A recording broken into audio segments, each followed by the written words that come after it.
국민 라디오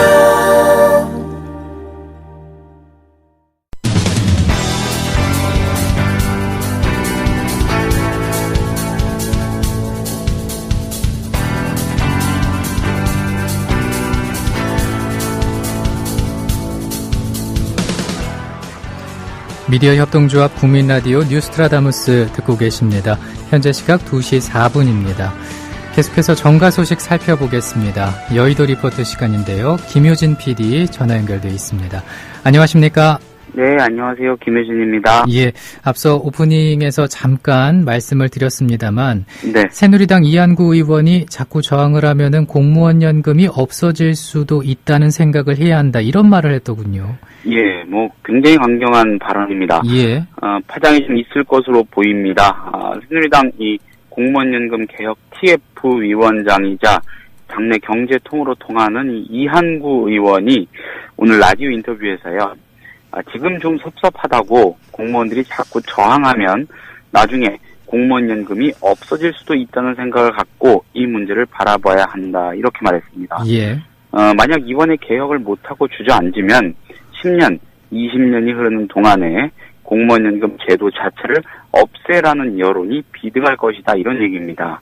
이한구 의원은 재정 문제도 그렇지만 일반 국민과 공무원들 간 연금을 받는 수준이 차이가 심하기 때문에 일반 국민 여론은 공무원들이 스스로 생각하는 것과는 차이가 많다는 점을 인식하고 국가적인 재앙 방지에 협력을 해주시면 좋겠다. 이런 말도 했습니다. 예. 공무원연금 개혁을 못하는 상황을 재앙으로 표현을 한 겁니다. 그렇군요. 새정치민주연합을 향해서도 야당이 지금 뭔가를 잘못 생각하고 있다 이렇게 일갈했습니다. 그러면서 이번에 처리를 못하면 선거 일정상 10년 뒤에나 기회가 온다. 19대 국회가 그동안에 별로 한 일도 없고 그래서 국민들한테 비난을 굉장히 많이 받고 있는데 이런 거라도 제대로 해야 비난이 좀 덜하지 않겠느냐 이렇게 말을 했습니다. 원체 좀 강고한 그런 스타일의 의원인데 그래도 이 말은 새정치연합이나 공무원 노조 측에서 들을 때 조금 남다를 것 같습니다. 그렇습니다. 굉장히 강한 발언을 한 이한구 의원인데 네. 같은 당의 김재원 의원을 또 보니까는 야당과 공무원 노조 등의 요구사항인 사회적 합의기구 구성에 대해서 무척이나 단호한 어조로 절대 불가하다 이런 입장을 또 밝혔네요. 네, 새누리당 태도가 갈수록 단호해지고 약속이라도 한 듯이 나란히 이런 강경 발언을 했습니다. 이한구 의원하고요. 새누리당 김재원 원내수석 부대표 오늘 아침 역시 그 라디오 인터뷰를 통해서 이 새정치연합과 공무원 노조 등이 주장하는 사회적 합의기구 구성 문제와 관련해서 선 사회적 합의기구 구성을 주장하고 있지 않습니까? 예. 절대로 받아들일 수 없다. 이렇게 못 박았습니다. 사회적 협의체라는 것이 협의나 대타협을 위한 도구가 아니라 개혁을 무력화시키고 무산시키려는 도구가 될 가능성이 아주 크다. 이런 얘기입니다. 가능성이 크다는 얘기군요. 예. 네. 김재원 부대표는 결국은 시간만 끌면서 개혁 작업을 무산시키겠다는 의사를 내보이고 있는 상황이다. 이렇게 비난하기도 했습니다. 만약 사회적 합의 기구가 구성이 되면 자연스럽게 재벌 감세 또는 법인세 문제 등이 의제로 떠오를 수도 있습니다. 예. 새누리당이 이토록 강경한 이유를 바로 말씀드린 그런 점에서도 좀 찾을 수 있지 않을까라는 생각도 해봅니다. 예. 이런 가운데 새정치연합이 오늘 공적연금 강화를 위한 공동투쟁본부, 이른바 공투본을 만나서 공무원연금 개정 관련 논의를 하게 됐죠. 네, 새누리당이 이렇게 강경한 발언을 쏟아냈는데 아무튼 공투본하고 새정치연합이 조금 전인 오후 2시부터 만나고 있을 겁니다. 예. 문희상 비상대책위원장하고 우윤근 원내대표가 직접 만나서 간담회를 하는 겁니다. 양측은 오늘 만남을 통해서 이 사회적 합의기구 구성의 필요성을 재확인하고요. 여당이 협조하지 않을 경우 나름의 방식으로 합의기구를 꾸리는 방안까지도 논의할 가능성이 있습니다. 이와 관련해서 문희상 비상대책위원장은 어제 관훈토론에 참여해서 이 공무원연금 개정안 통과는 금년 내로 어렵다 이런 입장을 거듭 밝혔습니다. 예. 그러나 앞서 말씀드린 대로 새누리당의 입장이 매우 강경하기 때문에 글쎄 오늘의 만남이 일정한 의미를 가질 수 있는지에 대해서는 물음표가 뒤따릅니다. 물론 합의체 구성 자체가 완전히 회의적인 것은 아닙니다. 이한구 의원의 경우에 사회적 합의체를 만들자는 야당의 제안을 절대 받아줄 수 없다면서도 이 논의 기구는 원칙적으로 국회 안에 둬야 한다. 공무원 노조 등 이해 관계자를 참여시킨다고 해도 국회 내 특별위원회 등을 설치한 뒤 여기에 들어오도록 해야 한다. 이렇게 언론 인터뷰를 통해서 여지를 남겼습니다. 예. 논의가 국회 밖으로 나가서는 안 된다는 것이고 논의 자체, 그러니까 다 같이 참여하는 논의 자체를 부정하는 건 아닌 것으로도 읽힙니다. 결국 여야의 타협 지점은 이 정도가 되지 않을까라는 예상도 해봅니다. 원 내에서 뭔가 해도 해야 된다, 이런 얘기죠. 그렇군요. 그리고 내년 예산안 심의 과정에서 박근혜표 예산으로 분류되는 새마을 사업 관련 예산이 더 무더기로 보류되고 있다고 하죠. 네, 국회 예산결산특위 예산조정소위가 어제 이 새마을 테마공원 조성사업 등에 대한 지원 예산을 무더기로 보류 결정했습니다. 예. 예산소위는 안전행정부, 오늘부터는 행정자치부죠. 행정자치부에 대한 예산삭감 심사에서 구미 새마을 테마공원 조성사업을 비롯해 이 바르게 살기 운동 단체 등 새마을 운동 관련 단체 지원 예산, 자유총연맹 지원 예산 등 이 보수단체 지원 예산에 대해 일단 전액 보류키로 의견을 모았습니다.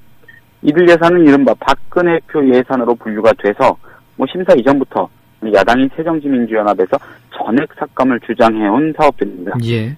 새정치연합 이추석 의원은 새마을 테마공원 조성 사업을 왜 구미에 꼭 해야 되느냐, 국비를 지원해서 특정 지역의 테마공원을 만드는 것은 옳지 않다, 이렇게 보류를 주장했습니다. 지자체 돈 가지고 하면 모를까, 왜 그렇게 특정 지역을 콕 집어서 나라 예산을 줘야 되냐, 이런 얘기했죠. 반면 새누리당 윤영석 의원은 우리 사회가 지역 시민단체, 이 봉사단체가 활성화되지 않았기 때문에 바르게 살기 단체 등은 지역사회 봉사활동에 큰 역할을 하고 있다면서 안정적으로 국가에서 지원하는 게 맞다, 이렇게 말씀합니다. 예. 예산소위는 추후 회의에서 보류 예산을 다시 심의할 예정입니다. 그런데 이게 사실상 박근혜 대통령을 향한 충성 예산 아니겠습니까?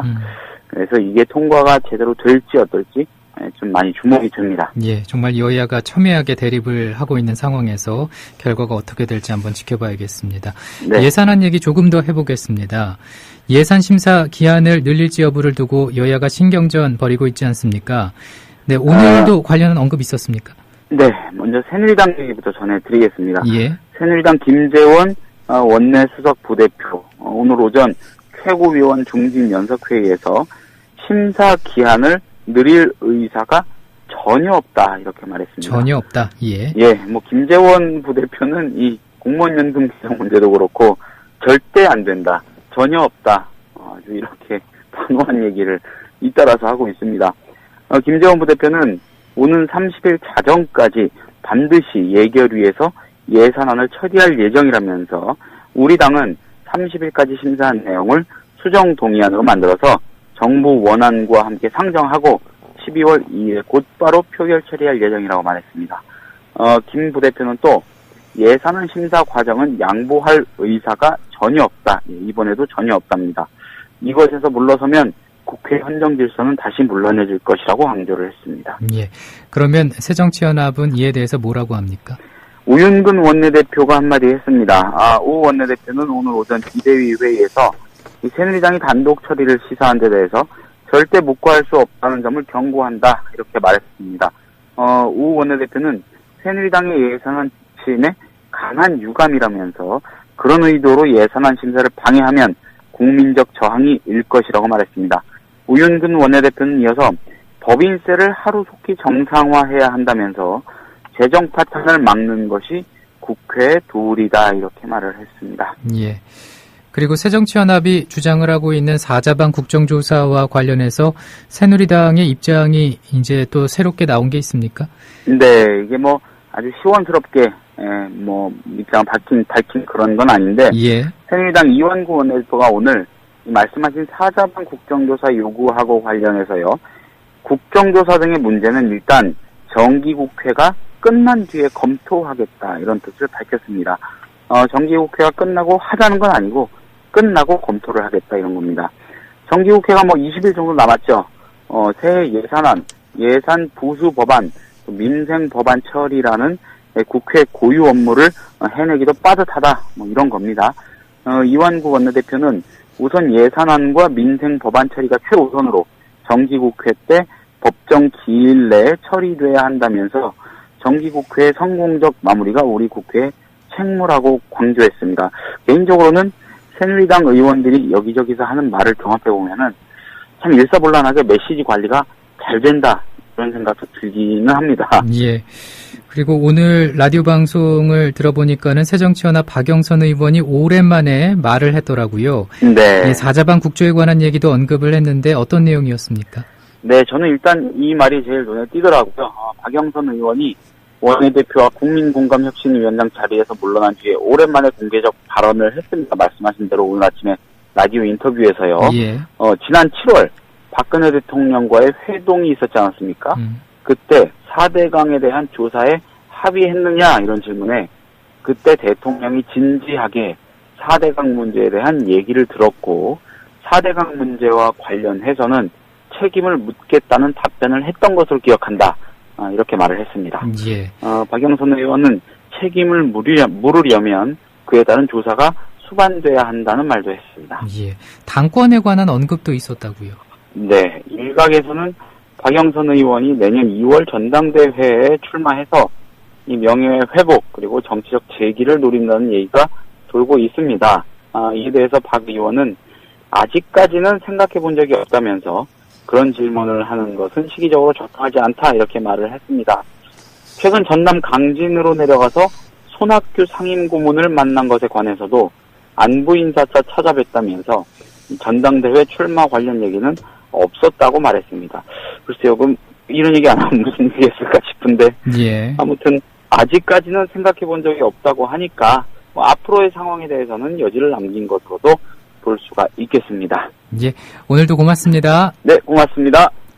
국회에서 김효진 PD였습니다. She makes me wonder. She makes me wonder. 김현주 PD가 단독 취재했습니다.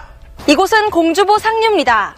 이미 20일 전쯤 이곳에서 큰빛 이끼벌레의 번식이 확인됐지만 이후 아무런 조치도 취해지지 않았습니다. 국민TV 뉴스K의 막내인 김현주 PD.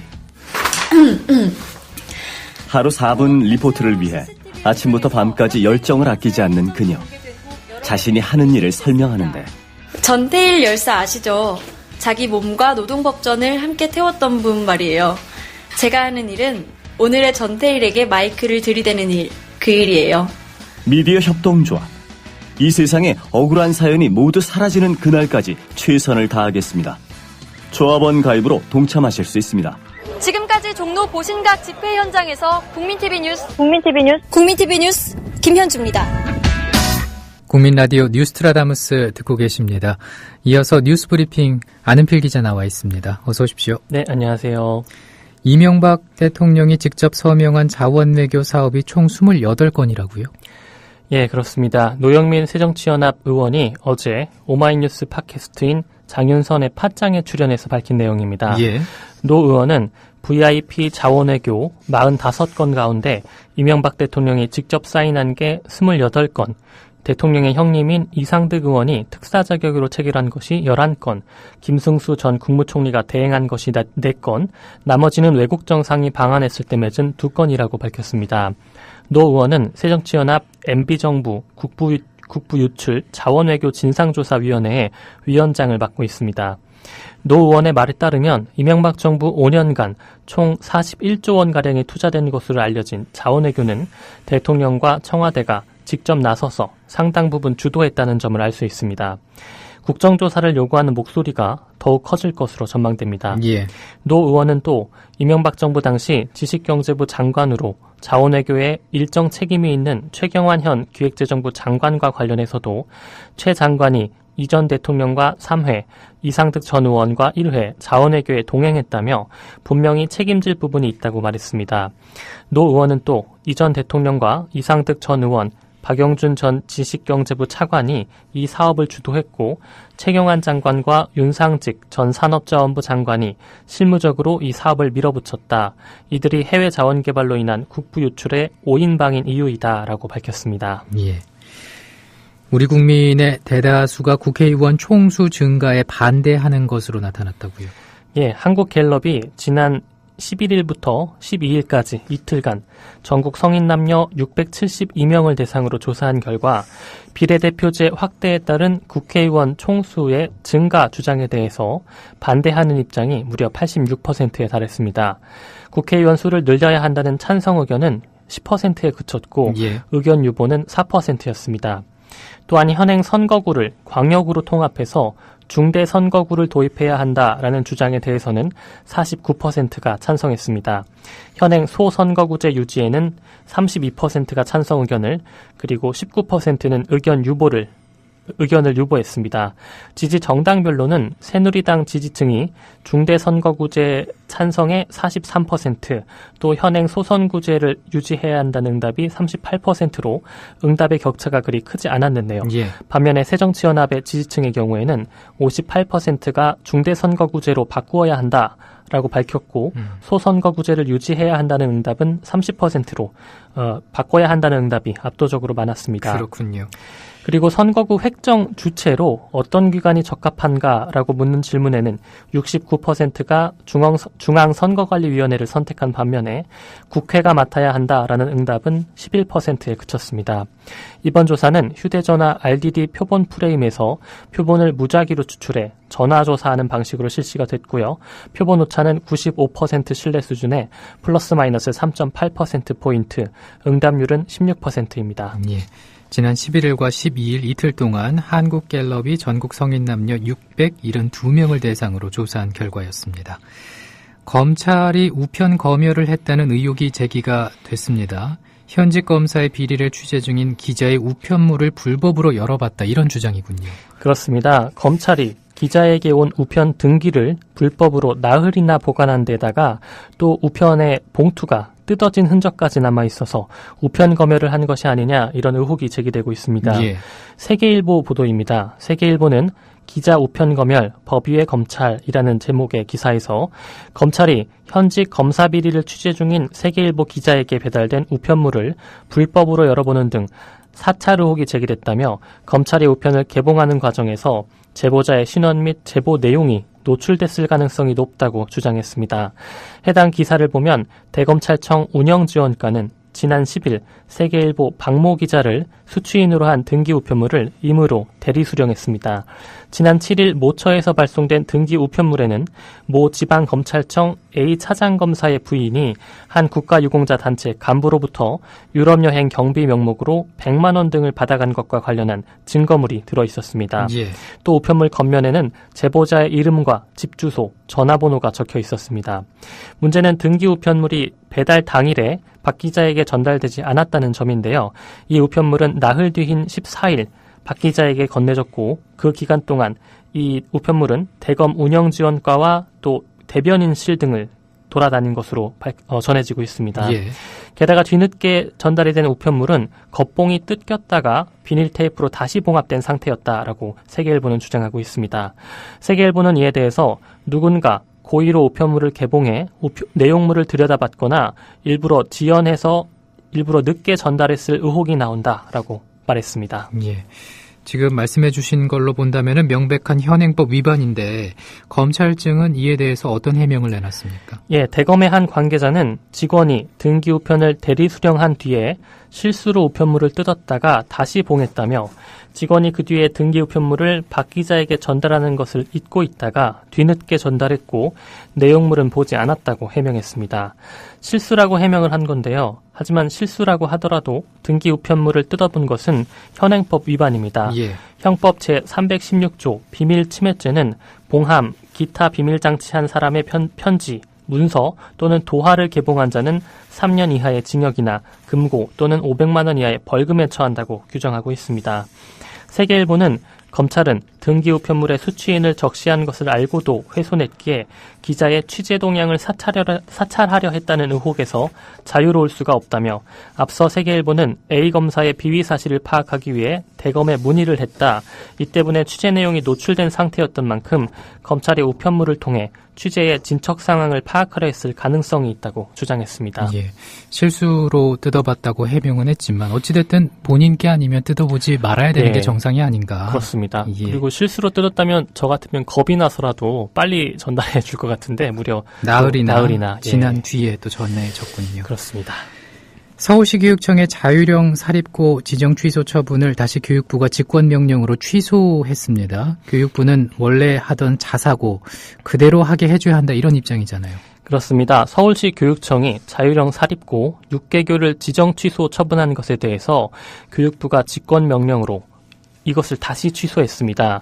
이에 서울시 교육청은 대법원에 직권 취소 처분 무효 소송을 제기하기로 했습니다. 예. 자사고 지정 취소를 둘러싼 갈등이 결국 법정으로 갈 것으로 예상됩니다.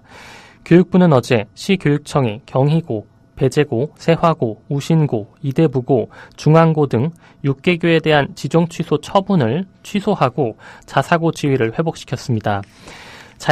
이 때문에 자율형 사립고 6개교는 자율형 사립고로서의 지위를 회복하고 2016년 3월 이후에도 자율형 사립고로 계속 운영할 수가 있게 됐습니다. 교육부는 자사고 재평가 실시가 교육감의 재량권 일탈, 남용에 해당한다며 초중등 교육법 시행령에도 위반한 것이다 라고 설명했습니다. 하지만 서울시 교육청은 즉각 반발했는데요. 시 교육청은 교육부의 자사고에 대한 지정 취소 처분의 취소를 보면서 교육부가 일부 자사고를 위하는 교육부인지 아니면 일반고를 포함하여 공교육 전체를 위하는 교육부인지 묻지 않을 수가 없다고 강하게 비판했습니다. 예. 화제를 바꿔서 경제 소식 살펴보겠습니다. 내년 금리가 오르면은 한 개 가구 중 일부는 디폴트, 그러니까 채무 불이행 상태를 맞을 수 있다는 말이 나왔는데 이게 한국은행 총재의 말이었다고요? 예, 그렇습니다. 이주열 한국은행 총재는 어제 저녁 매경 이코노미스트 클럽 강연에서 한 개 가구 문제는 통화 당국의 영역이 아니라고 선을 그으면서 내년에 금리가 오르면 한 개 가구 중 일부는 디폴트를 맞을 수 있다라고 말했습니다. 이 총재가 취임한 이후 한국은행은 2차례 금리 인하를 단행했는데요. 예. 최경환 경제부총리의 초이노믹스에 적극 부응해서 가계대출을 급증하게 만들어 놓고도 이것이 한국은행 책임은 아니라고 발뺌한 것 아니냐 이런 지적이 나오고 있습니다. 미국이 양적 완화 종료를 이미 선언했고 그에 따라서 미국의 금리가 오를 것으로 예상되는 가운데 미국 금리를 따라 우리나라의 금리가 오르게 되면 서민 한 개 가구 중에 일부는 파산할 수도 있지만 그것은 우리 책임은 아니다 이런 변명으로 들립니다. 이 총재는 또 가처분 소득 대비 가계부채 비율이 160%를 기록할 정도로 지속적으로 늘고 있지만 금융 시스템 붕괴를 우려할 상황은 아니라면서 이는 소득 상위 40%가 전체 가계부채의 70%를 차지하고 있고 이들은 금융 자산이 부채보다 많기 때문이다라고 주장했습니다. 하지만 미국도 2008년 금융위기 발발 전에 이와 유사한 주장을 편 적이 있는데요. 미국은 다 아시다시피 2008년 서민층에서 시작된 디폴트가 중산층으로 확산되면서 금융 시스템 전체가 붕괴되는 위기를 맞았었습니다. 예. 안 기자께서는 영화 다이빙벨 보셨습니까? 아니요. 다이빙벨은 아직 못 봤습니다. 예. 네. 보신 분들도 계실 테고 이와 관련된 소식입니다. 영화 다이빙벨이 독립영화 전용관인 인디플러스에서도 상영을 거부당했다고요? 예, 그렇습니다. 세월호 참사의 진실을 추적한 다큐멘터리 영화인 다이빙벨을 두고 영화진흥위원회가 운영하는 독립영화 전용관이죠. 인디플러스가 이 인디플러스마저도 다이빙벨의 상영을 거부한 것으로 드러났습니다. 이유가 뭐였습니까? 네, 이 복수의 독립영화 관계자에 따르면요. 인디플러스 측은 지난달 21일 다이빙벨의 상영을 거부했는데요. 이때는 개봉을 이틀 앞둔 시점이었고요. 예. 상영 거부에 대해서는 제19회 부산국제영화제 당시 다이빙벨 상영을 두고 논란이 있었던 그 사건을 언급하면서 세월호 사건이 아직 진상규명 전이고 공적인 기금으로 운영되는 극장의 특성상 상영 이후 문제가 발생할 수 있는 작품을 틀기는 어렵다라고 입장을 밝혔습니다. 예. 이에 대해서 다이빙벨 홍보를 위탁받고 있는 독립영화 전용관 확대를 위한 시민 모임은 영진이 측에 독립영화 상영 규정에는 작품 선정에 대한 특별한 제한 사항이 없는데도 특정 영화의 상영을 거부하고 있다면서 사업 담당자가 상영 이후 문제가 발생할 수 있는 작품은 상영하지 않았으면 좋겠다라고 이렇게 설명을 했는데 명확한 기준이 아니라 모호한 해명이다. 이렇게 다시 영진이 측에 질의를 했습니다. 하지만 영진이는 이러한 질문에 대해서 영화 상영에 대해 구체적인 업무는 주체와 신청자 간의 상호 합의 아래 추진한다고 되어 있다라면서 다이빙벨 문제는 독립영화전용관, 인디플러스의 안정적인 운영 등을 고려해 최종 상영 여부를 결정했다라는 원론적인 답변만 내놨습니다. 어찌됐든 그 모호한 기준으로 이렇게 또 원론적인 답변을 내놓았군요. 그래서 이제 독립영화전용관에서도 영화 다이빙벨의 상영이 거부당했습니다. 취업 준비생들의 입장을 고려하지 않는 기업들의 행태에 대한 비판이 제기가 되고 있는 과정인데 이런 취업에서 생기는 문제점들은 또 상당한가 봐요. 예, 그렇습니다. 다들 아시다시피 또 워낙 취직이 어려운 상황이다 보니까요. 기업의 부당한 대우에 대해서 아무런 말도 하지 못하는 그런 취업준비생들이 많이 있는 모양입니다. 예. 기업이 절대 갑의 위치에서 취업준비생들, 취준생이라고 줄여서 말하죠. 이런 취준생들을 부당하게 대우하고 있다라는 뜻인데요. 필기시험, 면접 등 취업 과정에서도 이런 문제점이 제기됐습니다. 고함 20의 기사인데요. 면접 질문부터 문제가 있다라는 지적을 했습니다. 면접장에서 문제 해결 능력을 보겠다라는 취지로 나이가 많네요. 혹은 여자가 회사 생활 잘하겠어요? 라는 등의 인신공격을 하거나 또 순발력을 보겠다라면서 나를 한번 웃겨봐라, 감기를 낫게 해달라 등의 어이없는 질문을 던지기도 한다고 합니다. 또한 이런 어이없는 면접을 본 취준생들은 일반적으로 면접비를 받게 되는데요. 예. 이 면접비라고 하는 것은 기업이 면접 대상자들에게 교통비나 하라라는 취지로 2만 원에서 3만 원 정도를 주는 걸 뜻합니다. 예. 근데 이 면접비를 현금이 아닌 해당 기업의 포인트로 주기도 했군요. 예, 그렇습니다. 올해 CJ 그룹의 한 계열사 공채 면접을 본 박모 씨는 면접에서 토익이 왜 이 정도인가요? 경험은 이게 전부입니까? 라는 등의 질문에 대답을 하고 나서 면접비를 받았습니다. 박 씨는 이에 대해서 마치 맞고 나서 받는 돈, 맥값을 받은 것 같다라고 표현했습니다. 그런데 박 씨가 받은 봉투에는 현금이 들어있는 것이 아니었고요. CJ 포인트 2만 원 정도가 2만 원에 해당하는 CJ 포인트가 들어있었다고 합니다. 박 씨는 취업해서 돈을 벌려고 면접을 봤는데 결국 또 소비자로 만든다라면서 전에 CJ 관련 대외 활동을 했을 때도 활동비가 CJ 포인트였다. 설마 했는데 면접비도 포인트일 줄은 몰랐다라고 말했습니다. 예. 박 씨는 또 그런데 서글픈 것은 포인트만 받는 대외 활동을 묵묵히 할 정도로 CJ는 가고 싶은 기업이다. 맥값으로 포인트를 받기만 한 지금도 붙여주기만 하면 괜찮다라고 대답했습니다. 고함 20은 험난한 채용 과정을 뚫으면 취준생에게 주어지는 종이는 의뢰 입장에서 쓰는 계약서이다. 떨어져도 붙어도 의뢰 입장에서 바라보지 말자.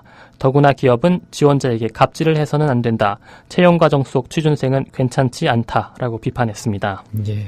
서울시 노인 5명 가운데 1명은 혼자 살고 있는 것으로 나타났다고요? 예, 서울시가 인구, 경제 등 20개 분야 통계를 정리해서 발간한 2014 서울 통계 연보를 보면 서울 인구 1038만 8천 명 가운데 65살 이상 노인은 116만 7천 명으로 서울 인구 11.2%를 차지했습니다. 이 가운데 혼자 사는 노인은 25만 3천 명으로 전체 노인 인구의 21.7%를 차지했고요. 예. 독거노인 10명 가운데서 7명은 여성이었습니다. 또 서울 시민들의 평균 연령은 39.7세로 조사가 됐는데요. 지난 1960년대 시민 평균 연령 23.9세에 비해서 15살 이상이 증가한 겁니다. 반면 만 6세부터 21세까지 학교에 다닐 나이를 포함하는 학령 인구는 2008년 서울 인구의 19%에서 지난해 16%로 낮아졌습니다.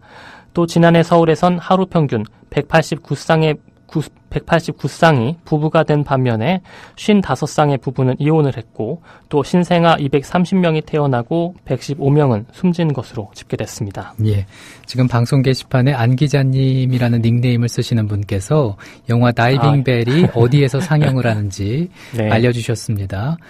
방송 듣고 계신 분들 참고하시면 되겠고요. 또 뉴스 브리핑이라는 분께서 국민TV 뉴스 브리핑의 1.5인자 안 기자님일 듯합니다. 아이고 말도 안 됩니다. 김용민 팀장 다음으로 말이죠. 이렇게 글 네. 올려주셨네요. 오늘도 고생하셨습니다. 네, 고맙습니다. 미디어 협동조합 국민TV 뉴스K 앵커 노종면입니다. 정치 권력, 재벌, 특정 지배주주로부터 오염되지 않는 언론, 국민TV가 그 실험을 해나가고 있습니다. 이런 언론이 지속 가능하다면 다른 여러 언론도 따라올 것입니다. 닻을 올린 국민TV, 순항하도록 힘을 실어주십시오.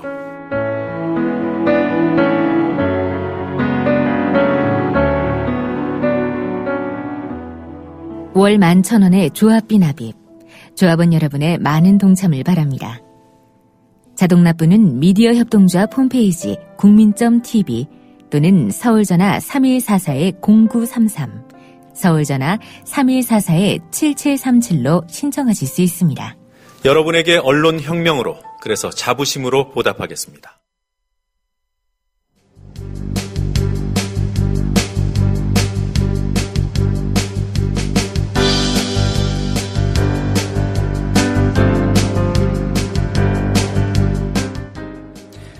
국민라디오 뉴스트라다무스 함께하고 계십니다. 계속해서 이슈 분석으로 넘어갑니다. 오늘은 최영애 시사문화평론가 전화 연결돼 있습니다. 안녕하십니까? 네, 안녕하세요. 예, 재난에 효과적으로 대응하기 위한 국민안전처 오늘부터 출범합니다. 네. 네, 정원만 10,000명이 넘는 거대 조직인데 그렇죠. 관피와 해피와 문제로 책임을 물어야 할 공무원들의 자리만 늘린 게 아니냐 이런 우려도 있습니다. 어찌 보십니까? 지금 몇 가지 문제점이 좀 드러나 있는데요. 예. 일단은 이제 우여곡절 끝에 세월호 3법 중에 정부조직법 이 개편이 들어있었죠. 그래서 이제 그것을 포함해서 오늘 정부의 요청으로 사실은 법이 발효된 지 얼마 되지 않았지만 바로 이제 개편과 함께 어제 청와대는 이제 인사 발표가 있었죠. 그랬죠. 그래서 이제 그와 관련해서 이제 오늘 여러 가지 이야기들이 이제 품평을 포함해서 이것이 잘 되겠느냐 하는 것이 쏟아져 나오는데요. 오늘 또 마침 전화 연결이 됐으니까 한 가지만 좀 우리가 함께 주지했으면 싶은 것이 오늘이 그 링컨 대통령, 미국 역사 얘기입니다만 게티스버그 연설 151주년이거든요. 예. 거기서 제일 유명한 대목이 이제 국민에 의한, 국민을 위한 정부. 이 대목 아닙니까? 예. 그럼 마침 11월 19일에 우리는 정부 조직 개편이 됐으니까 안전과 인사, 이 두 가지의 혁신이 가장 큰 방점입니다. 안전행정부가 이제 행정자치부로 돌아갔고, 어찌 보면 축소됐습니다. 그리고 이제 해경과 소방방재청이 해체가 됐는데요. 이 두 군데가 본부라는 이름으로 바뀌었지만, 어쨌든 국민안전처 안에 다 망라돼서 육상과 해상의 안전을 모두 다 복합적으로, 종합적으로 이제 대응하겠다라고 하는 의지인데, 제일 첫 번째 문제는 이제 군 출신 인사들이 장차관, 이 수장을 장악하고 있는 것이 타당하냐의 문제입니다. 예, 예. 물론 이게 작전통, 그러니까 이게 이분이 그 해군 3함대 사령관을 역임했고요. 그리고 이제 작전사령관, 그리고 합참 차장까지 이제 지내셨는데, 작전통이라는 점에서는 일부 부분적인 신뢰를 할 수 있습니다만, 지금 민간에서 터지는 많은 사건의 유형들이 복합적인 문제거든요. 예를 들면 최근에 판교에서 환풍구 사건 이런 걸 본다면 이게 군사작전과는 좀 동떨어져 있고 이 밀집 도시형 이 시설물에서 발생할 수 있는 문제들이란 말입니다. 예. 또 세월호 참사는 워낙 이제 복합적이기도 했고요. 또 이제 어떤 그 선장과 선원들의 윤리의식에 위배되는 일반적으로 기업이 서비스 측에서 교육해야 할 어떤 고객 안전 이 문제를 이제 도외시했던 문제들도 발생을 했는데 이것을 어떤 이 군사작전형의 그러한 이제 방식으로 좀 충분히 커버하고 해결해 나갈 수 있을 것인가. 이 문제가 하나 이제 대두가 됩니다. 그럼 반면에 인사혁신처의 경우에는 민간 출신이 들어왔어요. 예. 이거는 많은 분들이 필요하다라고 인정했던 부분인데 다만 이제 우리가 흔히 인사의 삼성 이렇게 부르면서 삼성그룹의 이제 인사조직 시스템이 굉장히 선진화되어 있는 것으로 이야기하지만 사실은 기업의 인사라고 하는 것은 대부분 이제 사원들, 자원, 인적 자원들을 뽑아서 회사에 충성하도록 교육하는 것이 그동안에 이제 주요 목적이 되어 왔습니다. 삼성 인사에 대해서도 여러 가지 이제 문제점들이 질타가 되고 있었고요. 예, 예. 그래서 과연 이게 정부 조직을 혁신되는 부분에 있어서 부분적으로는 민간 기업의 선진화된 시스템을 도입할 수 있지 않을까 하는 기대감과 더불어서 어찌 보면 이것이 좀 공적으로 잘못 왜곡 활용되는 경우에는 어떤 정부 조직의 이 탑 탑다운 방식의 권위에 대한 충성심을 오히려 또 강조하는 형태의 인사 혁신이 아닌 인사 퇴행이 있을 여지도 있지 않은가 하는 부분들을 우리는 함께 검토를 해봐야 됩니다. 그리고 이제 문제는 뭐냐 하면 아까 1만 명을 망라하는 국민안전처, 이 척인 한데 웬만한 정부 부처, 이 장관인데요. 처장 자체가 장관급인데 웬만한 부처보다 훨씬 방대하고 큽니다. 이 인력을 또 이제 군 출신 스타일로 통솔했을 때 문제는 없겠는가?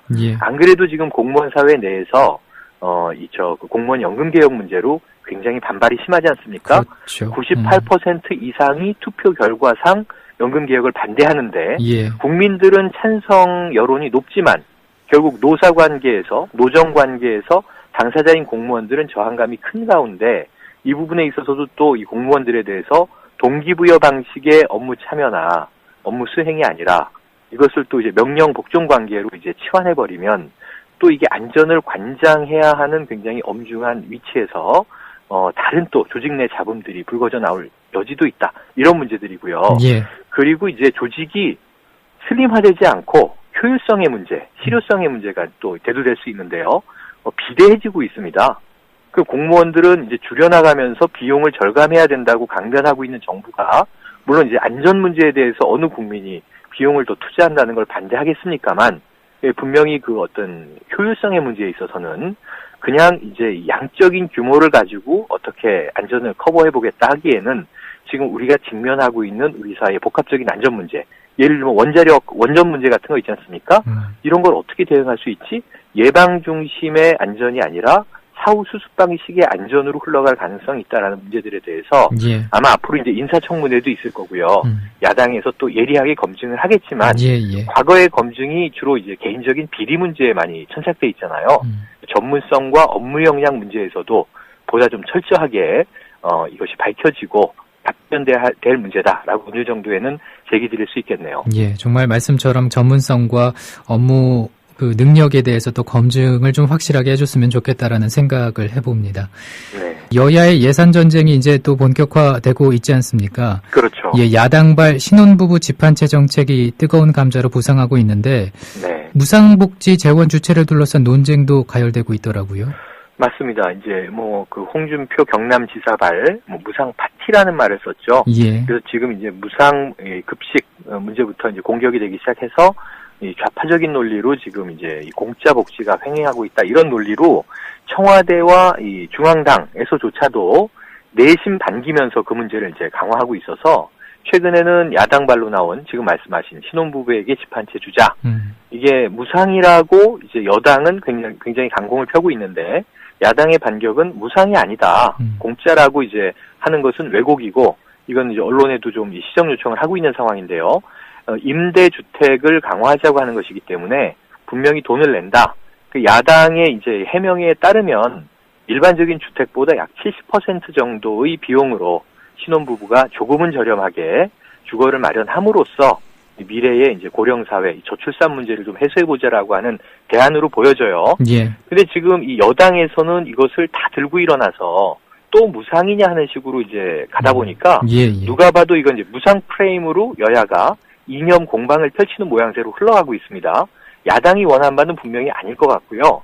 정말 이 누구보다도 집권 여당에서 고령사회에 대한 대책 문제와 또 저출산 문제, 젊은 부부들이 이제 어떻게 자녀를 안심하고 많이 낳을 것인가를 풀어줘야 하는 입장의 어떤 권한이나 책임이 집권 여당이 더 많다고 본다면 야당에서 낸 안을 야당이 풀 수는 없잖아요. 결국은 내년 정부 예산 문제도 지금 쟁점이 많습니다만 그러면 여당이 오히려 거들어주던가 혹은 이제 비현실적인 문제들은 거기서 조목조목 지적을 하더라도 그러면 우리도 다르지 않은 마음이니 신혼부부들이 아이들을 많이 낳을 수 있도록 또 이 결혼율이 계속 이제 문제가 되고 있고 결혼 연령이 늦어지고 있고 여러 가지 문제들이 있는데 결국은 이게 대통령 공약사항에 다 포함되어 있는 내용의 범주에 있는 복지들이거든요. 민생 복지인데 민생을 그렇게 강조하던 여당이 왜 이런 문제를 야당이 좀 끄집어냈을 때는 마치 이제 또 복지 파퓰리즘이라고 이야기를 하고요. 이 복지 파퓰리즘의 최고 정점은 지금까지 지난 2012년 대선 전에 지금 현재 여당의 공약들이었습니다. 그렇다면 그것을 지금 못 지킨다고 계속 여야가 공방을 하다가 야당은 공약 파기를 선언하시오 차라리 이렇게 공세하고 있는 마당에 지금 어찌 보면 경제 민주화는 다 져버린 거예요. 예. 오직 경제 활성화에 올인하면서 복지에 복자만 나와도 무상, 공짜 이런 식으로 지금 이념 공세를 펴는 공격적인 스탠스를 오히려 여당이 취하고 있다는 것이 바람직한 것인가.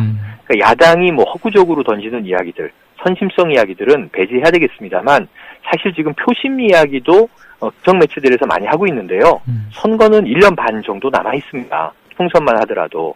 그럼 지금 선거가 없기 때문에 경제 활성화의 적기다. 개헌 논의하는 것이 블랙홀이다. 이렇게 이야기하고 있는 마당에서 또 이 복지와 관련된 민생 이야기를 꺼냈는데 이걸 또 이게 잘라내려고 한다면 그러면은 정부나 혹은 여당은 일안하는 정부, 일안하는 여당이 되겠다는 것인지 참 이게 답답한 대목인데요. 여야의 경계를 넘어서서 정말로 국민들에게 좀 중차대한 문제가 되고 있는 보육 문제, 이 무상은 다 떼더라도 보육, 아이들 급식, 혹은 신혼부부를 위한 뭐 주택 제공, 그 외에 기타 뭐 다양한 이제 뭐 사실 우리가 이 의료 4대 중증 질환 무료 이야기를 많이 듣지 않았습니까? 안 되고 있고요. 그리고 또 우리가 노인 그 기초연금 문제도 모든 사실 그 무상은 또 정부에서 시작을 했던 거지 않습니까? 근데 그 모든 것들이 지금 차치되고 있는 과정에 야당이 무슨 얘기를 하면은 그냥 벌떼처럼 들고 그래서 프레임으로 걸어서 이제 밀어붙이려고 하는 현재 여당의 모습도 연말 아마 예결산이 끝나고 나면요. 이 선거가 없어서 당장 국민들의 뭐 이 어떤 표심을 확인할 길은 없지만 여론조사라든가 다양한 측면에서 이 공격적인 여당, 이 무상 혹은 복지에 대해서는 신경질적인 과민 반응을 보이는 집권 여당, 굉장히 좀 국민들의 눈살을 찌푸리게 할 것이다라고 하는 점은 확실하게 좀 말씀드릴 수 있을 것 같아요. 예, 정말 그 여당이 지금 보여주고 있는 모습에 대해서 다시 한번 생각해 보게 됩니다. 그리고 며칠 전에 전 검찰총장이 성추행 혐의로 조사를 받는 사실이 전해지면서 충격이었는데 이번에는 현직 경찰관이 버스 안에서 여성의 신체를 만지는 성추행을 해서 경찰에 또 붙잡혔더라고요. 맞습니다. 바로 이제 엊그제 얘기인데요. 이게 9월 29일에 발생했던 사건인데 이 성추행을 감지한 이 버스 안에 있던 여성이 사실 그 범인을 당시에 이제 적시하진 못했어요. 경찰에 이제 신고한 사건인데 경찰이 나름 열심히 수사를 하고 당시 버스의 CCTV를 조사해서 범인을 지목하고 잡고 나서 보니까 서울지방경찰청에서 중요한 이제 어떤 경비 업무를 담당하는 경위였다는 거죠. 이 사건이 하나 이제 경찰발 성추행 건이 터졌고요. 그런데 이제 이 또 한 가지 문제는 2년이 넘은 문제가 판결이 떨어진 사건이 있습니다. 이것도 역시 경찰에 소속돼 있는 현직 경감이 차 안에서 여성을 이제 성추행했던 그런 사건이거든요. 그 문제가 터져 나왔는데, 그럼 이제 우리는 검찰이 쭉 이어서 검찰 출신, 검찰총장 혹은 이제 박희태 전 국회의장도 검사 출신 아닙니까? 굉장히 여러 가지 문제들 또는 뭐 제주지검장 사건이라든가요. 성추행은 아니지만 공연음란죄에 해당을 한다고 우리가 이야기를 했죠. 그래서 이 검사 엘리트들이 왜 이런 성적인 도착적인 행태를 보이느냐, 심지어는 추행이나 폭행까지도 가게 되느냐, 엘리트들의 정신세계는 어떤 거냐, 이런 이야기가 회자가 되던 과정에 이 경찰발 사건들이 연이어 몇 개가 보도가 되면서 지금 사실은 검경 내부에 있는 사람들은요, 이것이 이제 제2의 검경 갈등의 재현이다, 이렇게 얘기를 하고 있어요. 검경 갈등의 재현이다. 네. 그러니까 이제 검사들의 어찌 보면 사회적 비리 혹은 추태 이런 것들이 이제 많이 보도가 되면서 이 검찰의 위신이 많이 추락하다 보니까 검찰 입장에서는 뭐 억울함이 있을지 모르겠습니다만 국민들의 이제 눈초리가 뾰족해진 거 아닙니까?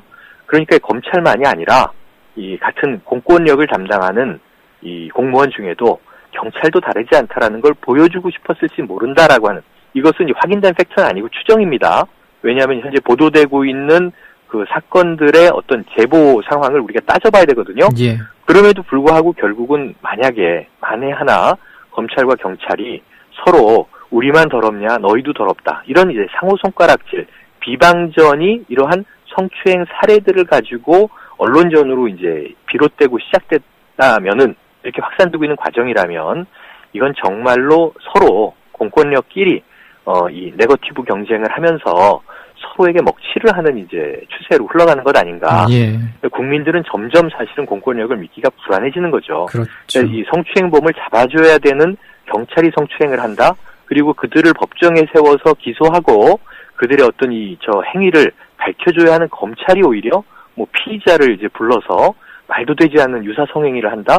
이런 문제들이 이제 국민들을 참 염증나게 하고 걱정스럽게 하고 있는 마당에 예. 이것이 정말 검경 갈등에 매우 이상한 형태의 상호 비방전이 아니기만을 바라봅니다. 예. 정말 모든 경찰과 모든 검찰이 그런 건 아니지만은 치명적일 수밖에 없는 건 맞는 것 같습니다. 이런 그렇죠. 일들이 말이죠.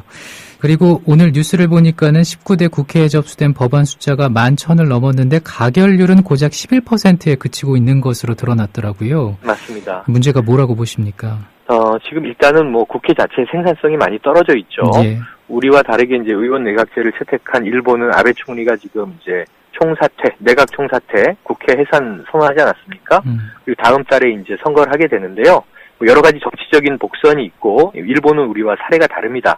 그럼에도 불구하고 결국은 국회 무용론으로 계속 흘러왔던 올해 1년 가까운 시간을 우리가 다시 돌이켜 본다면 지금 놀랄 사항이 아닙니다. 뭐 12%라도 처리했네 이렇게 아마 놀라는 국민들도 계실 것 같아요. 예. 그만큼 국회의 생산성에 대해서는 상당히 심각한 문제들이 제기될 수밖에 없고요.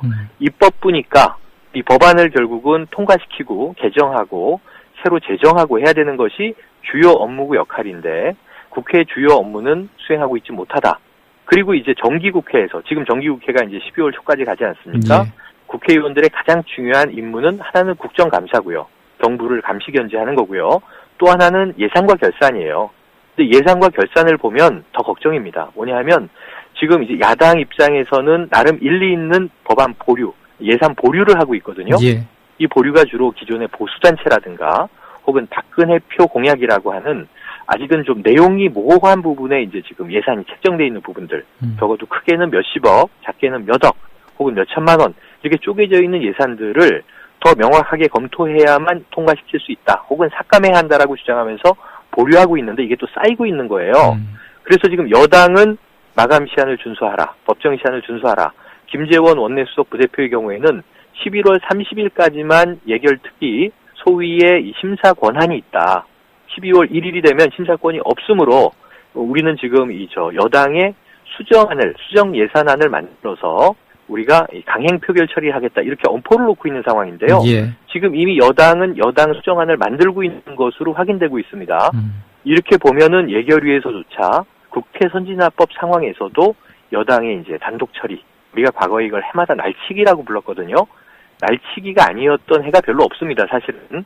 대신 이제 몸싸움이 벌어지고 했던 것이 지금 선진화법으로 사라졌던 건데, 이 예결산 문제도 지금 어떻게 보면 여야가 서로 방기하고 있고, 그 다음에 지금 말씀하셨던 그 입법 처리도 지금 12%의 어떤 처리율을 보이고 있고, 예. 그 안에는 사실 제가 이 안타까운 말씀을 드리면, 처리되고 있는 법안은 여야가 밀당을 하면서 주고받아서 딜이나 빅딜을 할 수 있는 법안들만 통과되는 거고요. 그것도 선정주의가 있습니다. 송파세모녀법 통과돼서 박수치고 있는 상황인데 사실 송파세모녀법은 얼마 전에 벌어졌던 인천에서 일가족이 자살한 사건, 그 경매포라고 부르지 않았습니까? 예. 이런 분들에겐 또 적용되지 않는 법이란 말이에요.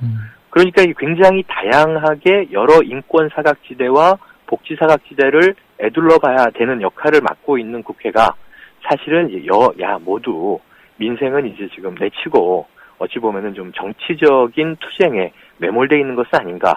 이념 프레임 전쟁에 서로 빠져 있는 것 아닌가. 근데 이것으로 이득을 볼 사람은 본인들도 아니고요. 예. 오히려 국민들만 더 이 어둠의 수렁으로 몰아넣는 과정으로 가고 있어서 이 입법부의 생산성 문제는 우리가 좀 여야 망라에서 한번 질타해볼 문제인데 그 원인 제공을 주로 여당이 하고 있다라고 하는 점은 더 안타까운 지점이 되겠습니다. 예. 이념 프레임 전쟁에 빠진 정치권 문제까지 말씀해 주셨습니다. 오늘 고맙습니다.